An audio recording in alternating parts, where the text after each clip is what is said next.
Hello happy world, welcome to living channel. అందరికీ happy Holi. అయితే ఇప్పుడు మనం ఈ హోలీ యొక్క స్టోరీ ఏంటో తెలుసుకుందాం, ఓకేనా? Let's go. అయితే ఈ హోలీ ఏంటి, ఈ హోలికా పౌర్ణమి ఏంటి? ఇందులో చాలా మందికి, నా వీడియో చూస్తున్న చాలా మందికి ఈ స్టోరీ తెలిసే ఉంటుంది. అయితే కొంతమందికి తెలియదేమో, సో చెప్పేస్తున్నాను. ఈ స్టోరీ ఒక భక్తుడికి అలాగే ఒక రాక్షసుడికి మధ్య గల సంబంధం. ఆ భక్తుడు ఎవరు అంటే ప్రహ్లాదుడు, అలాగే ఆ రాక్షసుడు ఎవరు అంటే హిరణ్యకశపుడు. సో ఇంకా స్టోరీ తెలుసుకుందాం. చాలా శక్తివంతమైన రాక్షస రాజు ఈ హిరణ్యకశపుడు. ఇతడు బ్రహ్మ నుండి ఒక వరం పొందాడు. అది అతన్ని దాదాపు అజేయుని చేసేసింది. ఆ వరం అతనికి మరణం నుండి రక్షణగా నిలిచిపోయింది.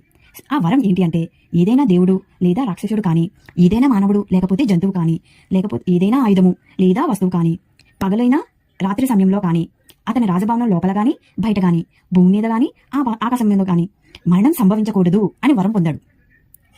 సో ఇంతటి స్ట్రాంగ్ వరం ఎవరైనా పొందితే వాళ్ళకి ఆటోమేటిక్గా అహంకారం వచ్చేసింది కదా. అలాగే హిరణ్యకశపుడికి కూడా అహంకారం మొదలైపోయింది. దేవతలను మానవులను భయపెట్టడం ప్రారంభించాడు. అలాగే అతను విష్ణువుని పూజించడాన్ని నిషేధించేశాడు. ప్రతి ఒక్కరూ తననే పూజించాలి అని బలవంతం చేసేవాడు. సరిగ్గా అప్పుడే ప్రహ్లాదుడు జన్మించడం జరిగింది. అది ఎవరికో కాదు, హిరణ్యకశపుని భార్య కయాదువుకి జన్మించాడు. సో కయాదువు ఒక విష్ణువు భక్తురాలు. తన భర్త చెడు మార్గాల్లో అనుసరించినప్పటికీ ఆమె విష్ణువుని ఆరాధించడం కొనసాగించింది. తన కుమారుడు ప్రహ్లాదునికి కూడా భగవంతుని పట్ల భక్తి యొక్క ప్రాముఖ్యత గురించి చెప్పింది. ప్రహ్లాదుడు విష్ణువు యొక్క భక్తుడిగా పెరిగాడు. అతను తరచుగా విష్ణువుని పూజించేవాడు. అలాగే ఆయన పాటలను పాడేవాడు. ఇది అతని తండ్రి అయిన హిరణ్యకశపుడికి అస్సలు నచ్చేది కాదు. నిరాశపడుతూ ఉండేవాడు. అప్పుడు అది సహించలేక హిరణ్యకశపుడు ప్రహ్లాదుని చంపడానికి చాలా ప్రయత్నాలు చేశాడు. కొండపై నుంచి విసిరేయడం, ఏనుగులతో తొక్కించడం, విషప్రయోగం చేయడం, సజీవ దహనం చేయించడం, ఇలా అనేక ప్రయత్నాలు చేసినప్పటికీ ప్రతిసారి ప్రహ్లాదుడు విష్ణువు జోక్యంతో రక్షించబడ్డాడు. అప్పుడు చివరగా హిరణ్యకశపుని యొక్క సోదరి హోలికని అగ్ని నుండి తప్పించుకునే ఒక మాయా వస్త్రాన్ని కలిగి ఉందని గుర్తుకొచ్చింది.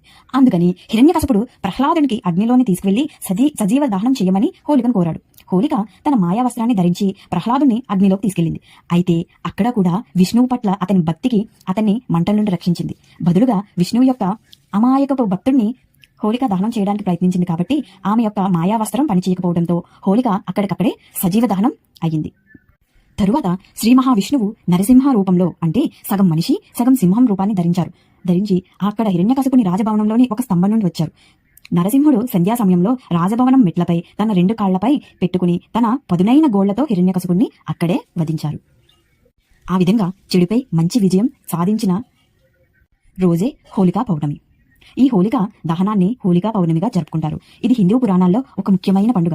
అంతేకాకుండా ప్రజలు హోలికా దహనాన్ని గుర్తు చేసుకోవడానికి భోగి మంటలు వెలిగిస్తారు. అది భక్తి, విశ్వాసం, చెడుపై మంచి విజయాన్ని సాధించిందని గుర్తు చేస్తుంది. అలాగే ప్రహ్లాదుడు శ్రీ మహావిష్ణు పరమ భక్తుడిగా ప్రసిద్ధికెక్కుతారు. అందుకని ఈ హోలీకైనా అందరూ రంగురంగులతో ప్రేమగా జరుపుకుంటారని ఆశిస్తూ happy Holi to all. Please like, share and subscribe to my channel. Thank you.